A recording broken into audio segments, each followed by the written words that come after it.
బిర్యానీ పుట్టినీళ్ళైన ఇరాన్లో ఉన్నామండి. మీ అందరికీ చరిత్ర చెప్పాలి ముందు. బిర్యానీ అంటే అర్థం ఏంటంటే పర్షియన్ భాషలో వండి తినేదాన్ని, మసాలా వేసి వండి తినే రైస్ని బిర్యానీ అని అంటారు.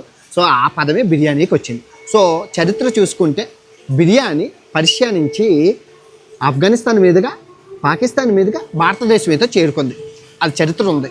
నేను 3 దేశాల బిర్యానీలు కూడా చేశాను. ఒకసారి నా అన్వేషణ ఛానల్ పెట్టి చూడండి. సో ఇప్పుడు బిర్యానీ చరిత్ర చూసేసుకున్నాం కదా. సో ప్రపంచంలో అన్ని బిర్యానీలు రుచి చూశాను. భారతదేశం నెంబర్ 1 బిర్యానీ వచ్చింది. మీరు చూసుకోవచ్చు, అన్నీ వేసి ఇచ్చారు. బిర్యానీ బాగుంది. తర్వాత మనకి వీళ్ళ కళాత్మక మజ్జిగలోని గులాబ్ పువ్వులు వేసి ఇచ్చారు, గులాబ్ పువ్వుల మజ్జిగ. తర్వాత మీరు చూసుకుంటే రైతా ఇచ్చారు. రైతా పింక్ కలర్లో ఉంది. టేస్ట్ ఎలాగ ఉందా? అద్భుతంగా ఉంది. తర్వాత నిమ్మకాయకి బదులు ఆరెంజ్ ఇచ్చారు. తర్వాత కొత్తిమీర ఇచ్చారు, మరి ఎందుకు ఇచ్చారో తెలియదు, కొత్తిమీర ఇచ్చారు. తర్వాత క్యాబేజీ పింక్ కలర్లో ఇచ్చాడు, అన్నీ పింక్ ఉన్నాయి. ఉల్లిపాయ ఇచ్చాడు. తర్వాత ఇవి ఇచ్చాడు ఈ స్టైల్ ప్రకారం. బటర్ ఇచ్చారు, మరి బటర్ ఎందుకు ఇచ్చారో తెలీదు. రుచి చూసి చెప్తాను అసలు ఈ బిర్యానీ ఎలా ఉంది. ఎమ్మీగా ఉందా? కిస్మిస్లు కూడా ఉన్నాయో.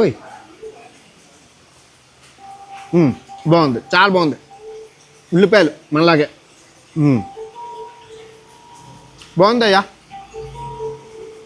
ఓకే, తినొచ్చు.